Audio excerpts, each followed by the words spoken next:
ఇప్పుడున్న జనరేషన్లో విపరీతమైన స్ట్రెస్కి లోనవుతున్నారు యూత్, యవనస్తులు. వాళ్ళని నిర్బంధించుకుంటున్నారు. వేసిన తలుపు తీయట్లేదు, తలుపులు కట్టేస్తున్నారు, కిటికీలు కట్టేస్తున్నారు. ఏంటంటే వాళ్ళని నిర్బంధించుకుంటున్నారు.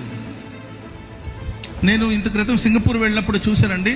అప్పుడు నాకు చాలా విచిత్రం అనిపించింది. సింగపూర్లో ఏంటంటే లోకల్ ట్రైన్లో మేము ప్రయాణం చేసేటప్పుడు చూసినప్పుడు అక్కడ ఎవరు ఒకరితో ఒకరు మాట్లాడేవాళ్ళు కాదండి. అందరి చేతిలో ఫోన్ ఉండేది, చెవిలో ఇయర్ ఫోన్ పెట్టుకొని ఉండేవాళ్ళు.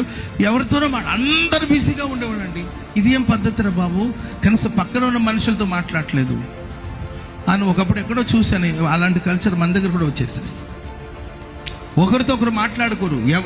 ఎవరికి వాళ్ళు ఒక పరిధిని ఏర్పాటు చేసుకుని, ఎవరికి వాళ్ళు ఒక గోడను కట్టుకొని ఆ 4 గోడల మధ్యలోనే ఉండిపోతున్నారు.